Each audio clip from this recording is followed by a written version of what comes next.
Hey everyone, welcome. Today, we're diving into a really critical chapter in India's freedom struggle, the revolutionary movement in Punjab. Now, if you're preparing for exams like the UPSC, understanding this piece of history is absolutely key because it shows how the nationalist movement evolved in some really complex ways. All right, so let's just jump right in with the big question that's going to frame our whole discussion today. The British saw Punjab as their model province. It was a source of loyal soldiers, it was stable, it was their success story. So how on earth did this loyal model province suddenly transform into a hotbed of revolution? What happened? Okay, so here's how we're going to break this down. We're going to walk through 5 key stages. We'll start with the economic problems that first planted the seeds of rebellion, and we'll end with how the entire movement changed its tactics. First up, let's get to the very beginning. The roots of the unrest. So here's the crazy part. The seeds of this whole revolt were actually planted in a project that was supposed to create prosperity and guarantee loyalty. The British had this grand vision to completely transform Punjab's landscape, but in doing so, they accidentally created the perfect storm for a mass movement. So the British, they had this really ambitious 4-step plan. Step 1, build these huge canal networks to bring water to the dry, barren lands of western Punjab. Step 2, bring in skilled farmers to settle these new canal colonies. Step 3, sit back and watch the agricultural output boom. It all sounds pretty good, right? But then comes step 4, the real problem. They had to recover the massive cost of the project, and they decided to do that through some seriously heavy taxes. And we're not talking about a small issue here. This combination of high land revenue and the so-called water rate, that's the tax for irrigation, it became this crushing financial burden. So the very same farmers who made this whole project a wild success were now being squeezed dry by it. This created this deep, simmering anger in the countryside, and that was the fuel for the fire that was about to start. So you've got all this simmering discontent, right? All it needs is a spark. And that spark came in the form of a single piece of legislation. It's just a classic case study of how one political blunder can turn an economic problem into a massive, full-blown protest movement. Okay, so the government tries to play it cool. They introduce this thing called the Punjab Canal Colonization Bill in 1907. And they say, hey, don't worry, this is just some administrative cleanup. We're just formalizing things. But, and this is a big but, when people actually read the fine print, they saw something totally different. They saw a direct attack on their rights. And this is where you can really see why people were absolutely furious.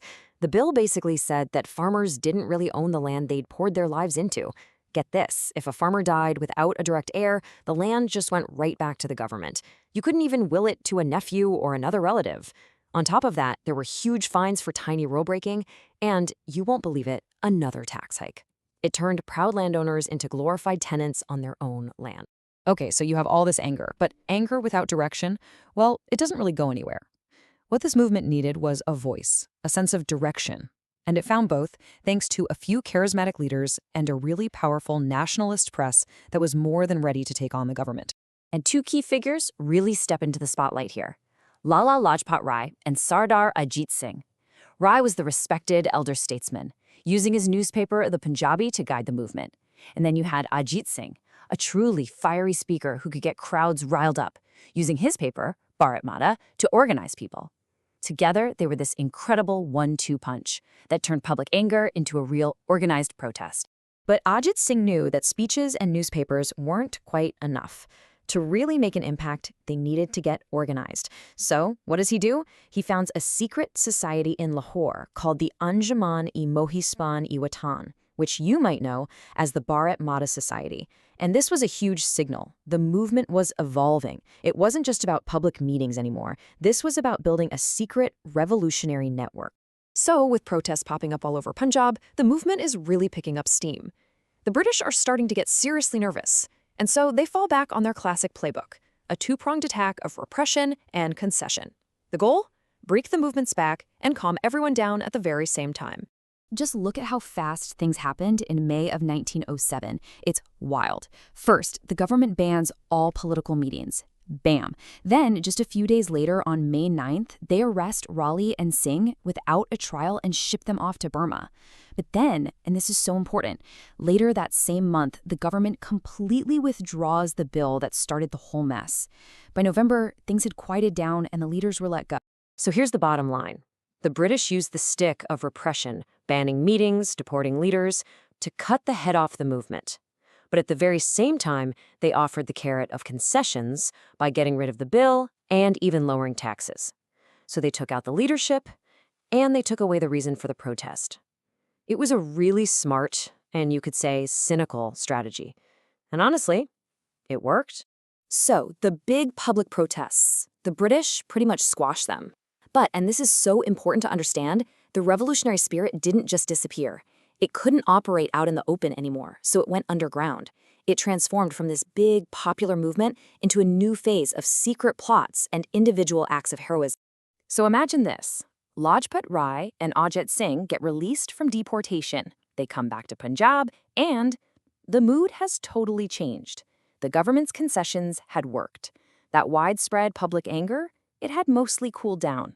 Since they couldn't restart a huge mass movement, the more radical revolutionaries had to change their whole strategy, shifting from public protest to targeted, symbolic acts against the colonial government.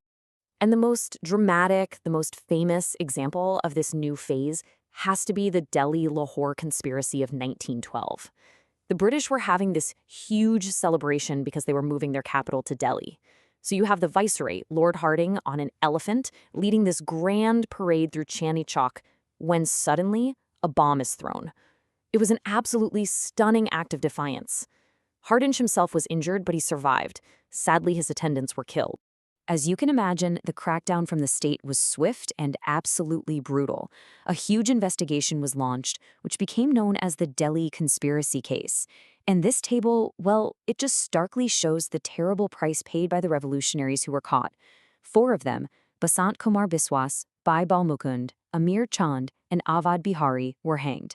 Another, Lala Hanumant Sahai, was sentenced to transportation for life. And all of this leaves us with a really important question, especially for those of you analyzing this for your exams. On one hand, you could say the 1907 movement was a failure, right? The British successfully shut it down. But on the other hand, this whole period lit a fire in a new generation of Punjabis, and it laid the groundwork for future revolutionary groups, like the famous Ghadar Party. So was it a short-term failure, or was it a crucial, necessary step in the much longer fight for India's independence? That's really the key question to think about.